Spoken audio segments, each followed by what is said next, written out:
Welcome to Session Sunday.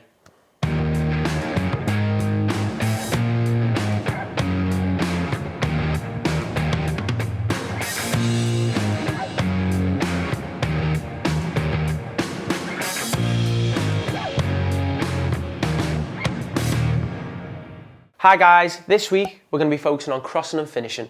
But before we get into this week's video, make sure to leave us a like and subscribe. And if you missed last week's video, click on the link above.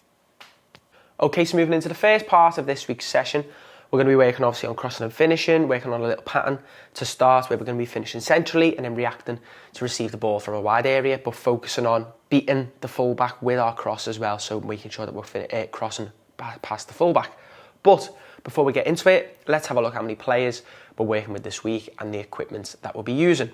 So in terms of players for this week, we have 12 players in total, 11 outfield players plus a goalkeeper, but we can adapt this for more and less players as well. If you have more players, we can just add players in. Okay, you could even have 2 start points here if you wanted to, so 2 central start points. And obviously where we've got defenders here, you could have a defender in the middle as well if you wanted to. Now, in terms of equipment for this week, we're going to be focusing on using balls, bibs and cones, and then we have poles or mannequins that we bring to use to replicate defenders in certain areas. Now, in terms of the setup for this part of the session, from the goal line here to where the players are here is going to be 20 yards, okay? This player here is going to be 10 yards further back, and this player is going to be 15, okay? So obviously just 5 yards further back than these players here. So as you can see, we've got 3 sets of 3s, and these aren't actually defenders. They don't have to be in bibs, okay? But they're going to take turns with the crosses, and then you can look to rotate these players after a set amount of time. So how it will start is the striker, who's obviously going to be finishing, will move into here to receive the ball and set back. Then what they're going to do is they're going to spin off to receive the ball. So they're checking in, okay? And then after they've played that ball back in, they look to check in short, the ball gets played in behind, and then they look to finish. Now, as soon as the striker's finished, we're going to go left side first, then right side second, okay, for each go. But the players will only do 2 finishes per side. As they've finished in here, the fullback will play the ball into the winger, okay? The winger will then play the ball back to the fullback. And what we're looking for the defender here is just to follow, okay, and look to stop the cross. So what we're then focusing on, if they're going to be receiving the cross from this side, okay, can they look to spin off around this pole here? So as soon as they've finished in here, react, move themselves around, time the run to where the defender, to where the fullback is. And then the fullback here, as they receive that ball, okay, can they whip it round the fullback for the striker to finish? Now, that's one set done. What do we then see? Striker, back of the queue. Player in here, go to the start, okay. The player who's set, okay, will go to the back of the crossing area, okay. The player who was the defender will go and be the setter. Player who crossed will go and act as the defender. So like I say, they don't need bibs, but I'm just showing it so that you know when you get into it. Now, we'll then go the opposite side. So this player receives the ball, sets it, checks in, gets played in behind, okay. They look to finish. Then, once they finish straight away, fullback into winger, okay. And then winger obviously looks to hold that with, looks to move out of here to create that space. Then fullback goes onto it. So if they're getting closed down here, they can even take that touch. This player's spinning off, so they create that space, and then they can play the ball in for the finish again. Same movements. Start point player goes to be the striker. These move up 1. Setter to be the crosser. Defender to be the setter. Crosser be the acting defender. Okay, so if it's a poor cross, then the players can block that as well. Okay, you don't say to them, no, don't block it. Keep it realistic, tell them to block it, okay? So it's just putting pressure on them. So the players got to focus on the decision making and the accuracy and execution of their passes and the crosses. So obviously, nice sharp movements, nice quick intricate play, and then can we look to have that finishing touch being clinical in front of goal. We will now move into our first animation before moving on to part 2 of this week's session.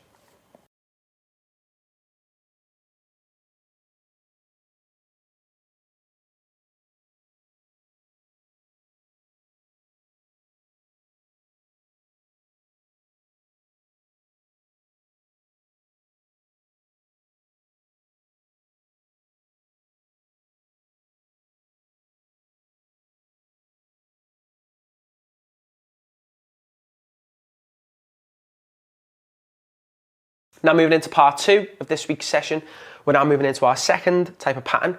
Now this time you're going to split the group into 2 teams, okay? And the team who scores the most goals, okay, obviously you can look to win the game. You can go for a set amount of time as well. Just make it a bit competitive, and then giving the players something to focus on with their passes and their crosses. As obviously we're going to try and make sure that the players, making sure that the quality is good all the time. Now, in terms of the setup, if you do have full width, okay, try and get the start points here at the edge of the box. If not, try and get 15 yards either side, so about 30 yards of width. That'll be okay for here. And then you want these mannequins or poles here, about 5 yards or a couple of yards either side, okay? But this player not same on the line here. And you want these players 25 yards further back, okay? These players just a few yards in front, okay? So they'd be about 20 to 22 yards back here, and then the strikers, they're going to be just outside the box as well, with their width just in between in the goal, so like 1 post and 1 post there. Now it's quite a simple pattern, okay? So we're focusing on the timing of the run here. Now as coaches, what you want to do is try and put yourself on a line here where you can see this. So they've got to time the run. This is the last defender, okay? So this player can't be in here before contact's made with the ball. So it's pretty simple. This player will play the ball up for this player to meet. They look to play this ball in first time if they can, okay? In behind here, okay? Or can get slid in behind here, but depending on where you put the pole or the mannequin, where you're going to put it. So they're looking to time that run so that they meet the ball, okay? So as it's been played, they look to go in. This player looks then to get themselves in the box, gets played in, look to finish. They score, it's a point. If they miss, no goal, obviously. Now, player who finishes, okay, will go to the back of the queue. Player who starts will go and be the person who's setting behind. Setter becomes the winger. Winger goes over to here. But when this winger goes here, make sure they come round so they're not in the way of the next team who goes, because as soon as that's gone in, the other team's going to look to go. So obviously, these got less players, but if you do have more, you can even it up. Gets played into here, and then time. So as that player makes contact with the ball, that's when that player can make the run. Okay, so they're getting in there. This player then looks to time their movement.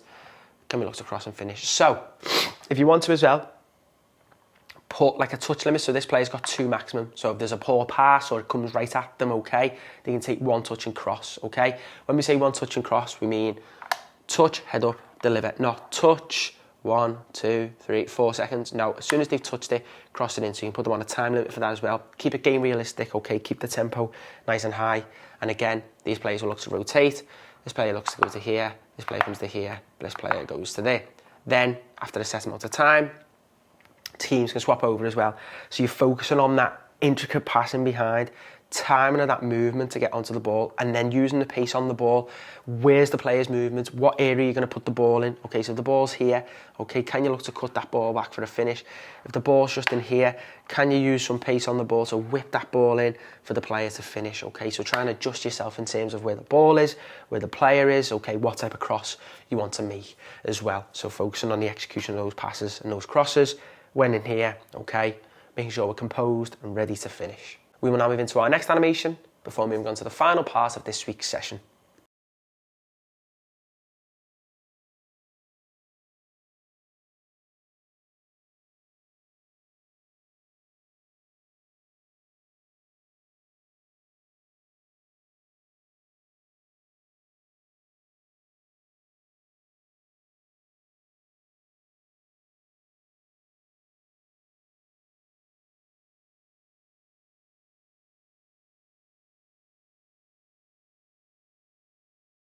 Now moving into the final part of this week's session, we're now moving more into a small-sided game-based scenario, which is focusing on getting the ball wide to then deliver. Now, in terms of the setup for this part of the session, we're going to have 15 yards of depth in here, which is an area we don't want the players going into until the ball goes into a wide area, so we can go and attack that area, okay? And then we're going to have between 15 and 20 yards of depth in here to play in with 2 floaters. Now, the floaters are free to move anywhere, so they can create overloads in wide areas as well.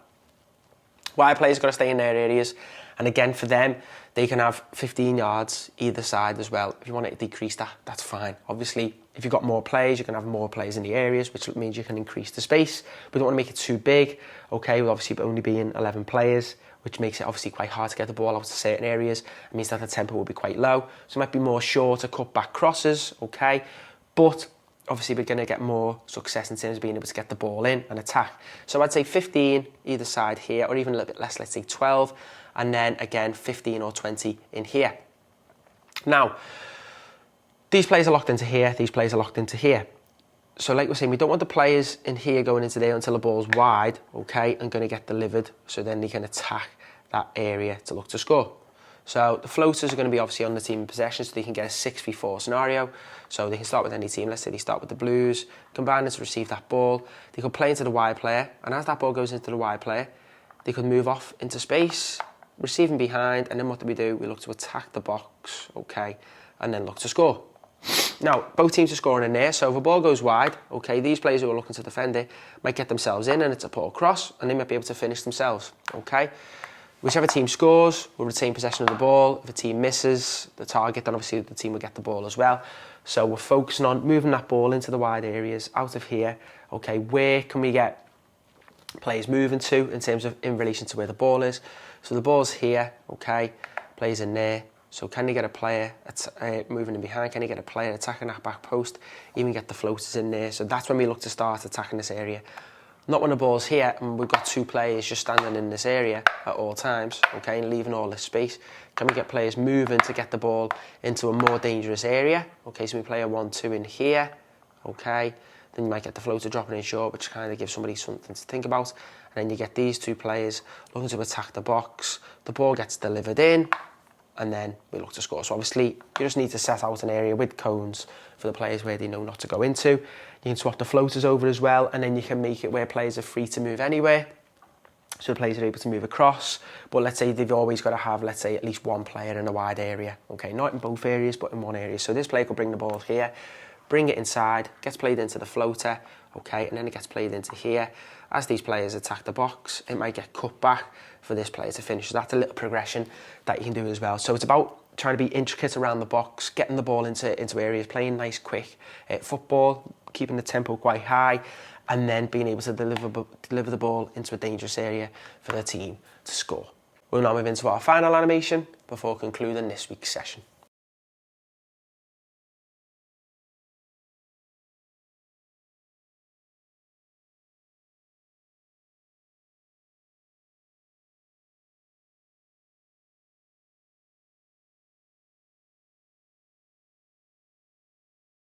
Thanks for watching this week's video.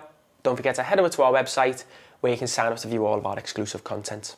And we'll see you next week for another Session Sunday.